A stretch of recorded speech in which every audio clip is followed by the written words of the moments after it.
दोस्तों, पैसों के क्या मायने हैं हमारी लाइफ में। अगर हमारी जेब में 1 रुपया भी ना हो तो हमें पता चल जाता है कि हमारी लाइफ में पैसे के क्या मायने हैं। और कभी कभी आपने देखा होगा कि जिस समय हमें बहुत ज़्यादा ज़रूरत होती है उस समय हमें कहीं पैसा नहीं मिलता है। हाँ, यदि हमने बचत की होती है तो वो बचाया हुआ पैसा हमारे काम ज़रूर आता है। तो आज की वीडियो वेस्ट रहेगी हमारी, पैसे कैसे बचाएं। तो आज मैं आपको 5 मनी सेविंग टिप्स बताऊंगी जो कि बहुत ही इम्पोर्टेंट सेविंग टिप्स हैं। तो वीडियो के एंड तक ज़रूर बने रहिएगा। और मैं हूँ राधा चौहान, मेरे चैनल क्रिएटिव चौहान में आपका बहुत बहुत स्वागत है। आई होप आप सब अच्छे होंगे और सेहतमंद होंगे और आप लगातार मेरी वीडियो के साथ भी बने हुए होंगे। दोस्तों, आज की वीडियो है मनी सेविंग टिप्स की। वीडियो बहुत इम्पोर्टेंट है तो वीडियो के एंड तक ज़रूर बने रहिएगा।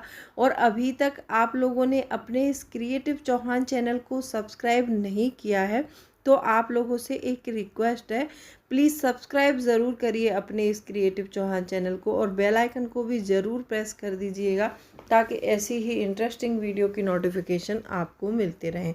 दोस्तों, वीडियो पसंद आए तो एक लाइक ज़रूर कर दीजिएगा। और आप जो भी सोशल मीडिया प्लेटफॉर्म यूज़ करते हैं वहाँ पर मेरे वीडियो को ज़रूर शेयर कर दीजिएगा। तो चलिए स्टार्ट करते हैं वीडियो को। सबसे पहला पॉइंट आता है, पैसे बचाने का गोल्डन रूल है कि अपनी कमाई और खर्चों का हिसाब रखना। देखो, हम लोग पैसा तो कमाते हैं लेकिन उसका हिसाब किताब यदि हम नहीं रखते हैं तो हमारा पैसा नहीं बचेगा, क्योंकि हमें पता ही नहीं चलता कि हमारा पैसा कहाँ खर्च हो रहा है। और वो जो एक महीने भर मेहनत करके हमने कमाया होता है वो 10 से 15 दिन में पैसा हमारा खर्च हो जाता है। तो कमाई का हिसाब हमें रखना है। जहाँ से भी हमारी, जैसे मान लो हमने कोई प्रॉपर्टी रेंट पे दी है, वहाँ से रेंट आ रहा है, या हर महीने कहीं से हमें ब्याज आता है, या हर महीने हमारे घर में किस किस की कितनी कितनी आमदनी है। जैसे किसी के 2 बच्चे होते तो दोनों कमा रहे हैं, दोनों की आमदनी आ रही है, सैलरी आती है। तो सबका हिसाब रखिए और उसके बाद में आप अपने सारे घर के खर्चे भी मेंटेन करिए। क्योंकि एक कमेंट आया था अभी बीच में कि हमारा घर जो है जॉइंट फैमिली है तो उसमें पैसा नहीं बच पाता है। तो जॉइंट फैमिली है तो उसमें कम से कम एक मुखिया घर में ऐसा होना चाहिए जो सबकी कमाई का हिसाब रखे। और सबकी कमाई का हिसाब रखने के बाद में वो अपने घर के खर्चों का भी हिसाब रखे। क्योंकि ऐसा होता है जॉइंट प्रॉपर्टी में कि कोई तो बहुत खर्च करता है और कोई बहुत कम खर्च करता है। तो जो लोग ज़्यादा खर्च करते हैं वो तो अपने पैसे कहीं ना कहीं से अरेंज कर लेंगे, कर्जा ले लेंगे, घर में से ले लेंगे, कहीं से कर लेते हैं। और जो कम खर्च करते हैं वो लोग सोचते हैं कि मैं तो पैसे बचाने की कोशिश करता हूँ लेकिन पैसा फिर भी नहीं बचता है।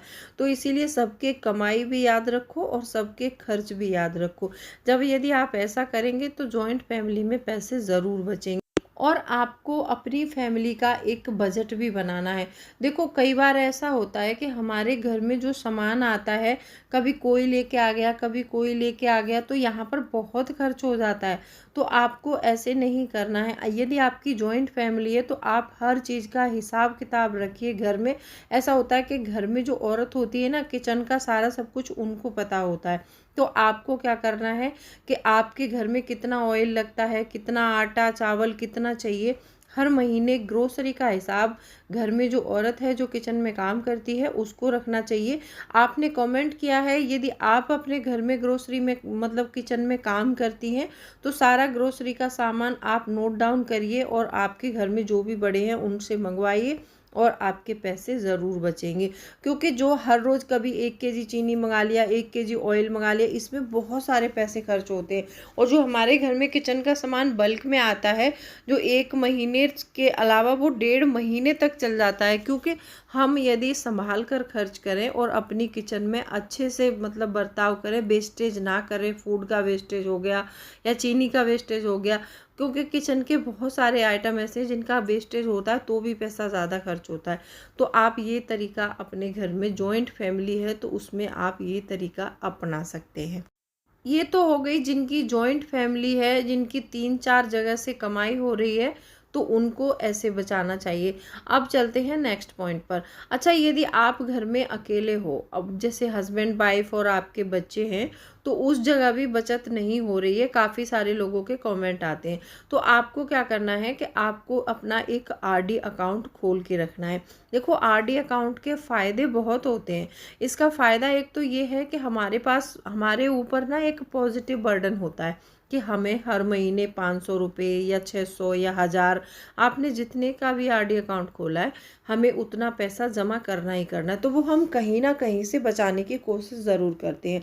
इसमें होता क्या है कि जो घर में औरत होती है ना, कभी कभी औरतों में ऐसा होता है कि बहुत ज़्यादा खर्च करने की आदत होती है किन्हीं किन्हीं महिलाओं को, और कोई कोई महिला ऐसी होती है कि अपने घर में हर महीने 10-10 हज़ार रुपये की सेविंग कर लेती है। तो जो महिलाएं सेविंग कर जाती हैं वो तो उनको तो पता है कि कैसे करनी है, और जिनको आदत नहीं है, जिनको लगता है कि मैं पैसे नहीं बचा सकती हूँ, तो उनको एक आरडी अकाउंट ज़रूर खोलना चाहिए। जबकि हमें पता है कि हमें आरडी भरनी ही भरनी है। यदि हमने आरडी नहीं भरी तो हमारे ऊपर पेनल्टी लग जाएगी और हमें एक्स्ट्रा पैसा देना पड़ेगा और हमारा खाता बंद हो जाएगा। तो इससे एक पॉजिटिव प्रेशर रहता है हमारे माइंड में, तो हम कहीं ना कहीं से कोई ना कोई खर्च कम करने के बारे में सोचते हैं। और मनी के बारे में जब हम सोचने लग जाते हैं ना, तो हम वो काम ज़रूर कर लेते हैं। औरतों में ये खास आदत होती है कि अगर वो ठान ले कि मुझे इस महीने 1000, 2000, 3000 की बचत करनी है, तो मैं मतलब पूरा नहीं तो कम से कम वो आधा काम तो कर ही लेती हैं। तो आपको एक अपना आरडी अकाउंट ज़रूर खोलना चाहिए। चौथा पॉइंट ये आता है कि अगर आपके घर में एक छोटी बच्ची है, जैसे बच्ची मान लो आपकी 1 साल की है या फिर 1.5 साल की है, तो ऐसे बच्ची के लिए हमें सुकन्या में निवेश ज़रूर करना चाहिए। क्योंकि सुकन्या में निवेश करने से जब हमारी बच्ची बड़ी हो जाती है, तो हमें ना तो उसकी शादी की टेंशन रहती है और ना ही उसकी पढ़ाई लिखाई की टेंशन रहती है। अगर बच्चा अपने पैरों पर खड़ा होना चाहता है और कुछ करना चाहता है, तो उसके लिए वो निवेश बहुत ही ज़्यादा बेहतर होता है। और यहाँ पे सुकन्या में निवेश करना बहुत आसान है। आपका बच्चा यदि 1 साल का हो चुका है या फिर पैदा ही हुई है, लड़की के लिए खोला जाता है इस अकाउंट को। और एक मेरी सब्सक्राइबर हैं, उन्होंने मुझे पूछा था कि सुकन्या में अकाउंट कहाँ खोलें, कैसे खोलें। आप इसको बैंक में भी खोल सकते हैं और पोस्ट ऑफिस में भी खोल सकते हैं, ठीक है। और अपने खाते से इसको लिंक कर सकते हैं। वैसे तो इसमें मतलब हर मंथ जमा करने की लिमिट 250 रुपये है, आप 250 से ज़्यादा भी कर सकते हैं। आप इसमें हर साल 1.5 लाख रुपए तक जमा कर सकते हैं। और ये टोटल आपको 14 साल तक जमा करना होगा। फिर इसको आपको 7 साल के लिए होल्ड करना होता है अकाउंट को, ठीक है।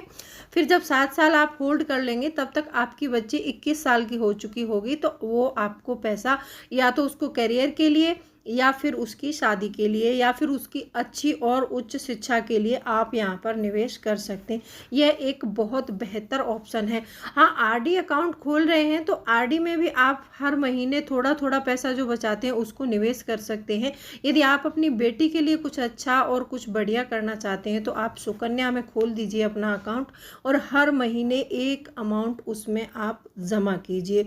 और इसमें पैसा आप 2 किस्तों में भी जमा कर सकते हैं, 6 और 1 साल के अंदर, ठीक है। आप इसमें इकट्ठा 1 साल का भी पैसा जमा कर सकते हो, 6 महीने का भी जमा कर सकते हैं और 3 महीने का भी जमा कर सकते हैं।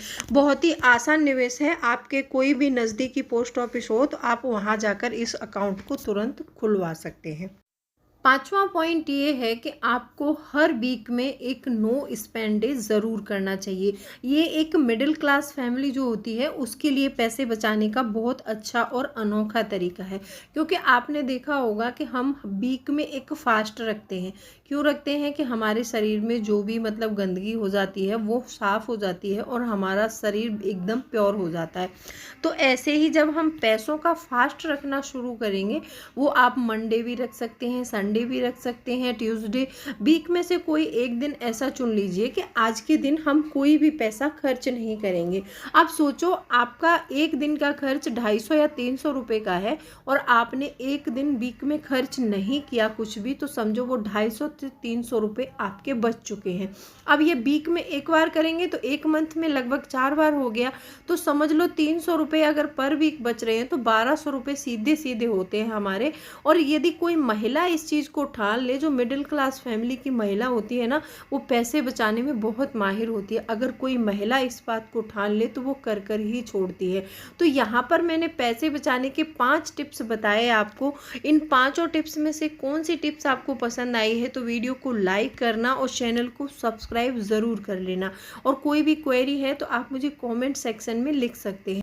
और आपको किसी भी और टॉपिक पर वीडियो चाहिए तो मुझे कमेंट में आप ज़रूर बताएं किस टॉपिक पर आप वीडियो चाहते हैं, फैमिली से रिलेटेड या फिर हाउस वाइफ से रिलेटेड, या फिर कोई भी मेरी बहन सब्सक्राइबर है जो मेरी न्यू सब्सक्राइबर है जो मेरे से नए जुड़ रहे हैं, वो किसी भी टॉपिक पर वीडियो चाहती है तो मुझे कमेंट करके ज़रूर बताएं।